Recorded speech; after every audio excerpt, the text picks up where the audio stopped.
நாகை அருகே ஒரு வாரத்திற்கு மேலாக குடிநீர் வழங்கப்படாததை கண்டித்து பொதுமக்கள் சாலை மறியலில் ஈடுபட்டனர்.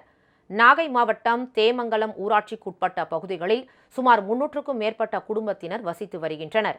இந்நிலையில் கடந்த ஒரு வாரத்திற்கும் மேலாக குடிநீர் விநியோகிக்கப்படாததால் ஊராட்சி ஒன்றிய அலுவலகத்தில் மக்கள் புகார் அளித்தனர். புகாரின் மீது எந்த நடவடிக்கையும் எடுக்கப்படாத நிலையில் நாகை திருவாரூர் சாலையில் இன்று காலி குடங்களுடன் பொதுமக்கள் சாலை மறியலில் ஈடுபட்டனர். இதனால் அப்பகுதியில் போக்குவரத்து பாதிக்கப்பட்டது. காவல்துறையினர் நடத்திய பேச்சுவார்த்தைக்கு பின் மறியல் போராட்டம் கைவிடப்பட்டது. எங்களுக்கு கிட்டத்தட்ட நாங்கள் ஒரு 3-4 வருஷமாக அந்த தண்ணி பிரச்சனை எங்கள் ஊரில் இருந்துக்கிட்டு தான் இருக்குது. எத்தனையோ மனு கொடுத்துட்டோம், எத்தனையோ ஆர்ப்பாட்டம் பண்ணிட்டோம், எத்தனையோ மறியல் பண்ணிட்டோம். அந்த நேரத்துக்கு சொல்கிறாங்க எல்லாம் பண்ணி தரோம் அப்படின்னு சொல்கிறாங்க. அடுத்த நேரம் அதை அப்படியே மறந்துடுறாங்க. இங்கே உள்ள பிரசிடண்ட்டும் கண்டுக்க மாட்டேங்கிறாங்க, பஞ்சாயத்து போர்டு கிளர்க்கும் கண்டுக்க மாட்டேங்கிறாரு. அப்புறம் நாங்கள் காலையில் பிள்ளைங்களை ஸ்கூல் கிளப்பி விடணும், நான் ஆம்பளைங்களை வேலைக்கு அனுப்பணும். தண்ணி இல்லாமல் என்ன செய்ய முடியும்?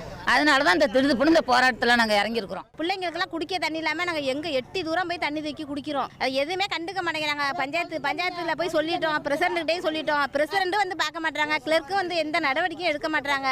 சொல்கிறப்போ பார்க்குறாங்க, செஞ்சு தரமான்னு சொல்கிறாங்க. மறுபடியும் அதை பற்றி எந்த நடவடிக்கையும் எடுக்கவே மாட்டாங்க.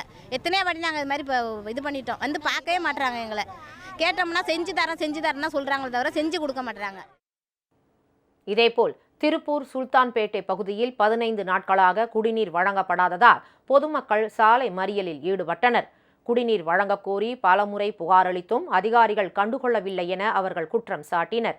இதனிடையே மேட்டூரில் நடைபெற்ற நகர்மன்ற கூட்டத்தில் பங்கேற்ற உறுப்பினர்கள் நகராட்சி முழுவதும் தண்ணீர் தட்டுப்பாடு நிலவுவதாக கூறி முறையிட்டனர். இதற்கு அதிகாரிகள் பதிலளிக்காததால் உறுப்பினர்கள் வாக்குவாதத்தில் ஈடுபட்டனர்.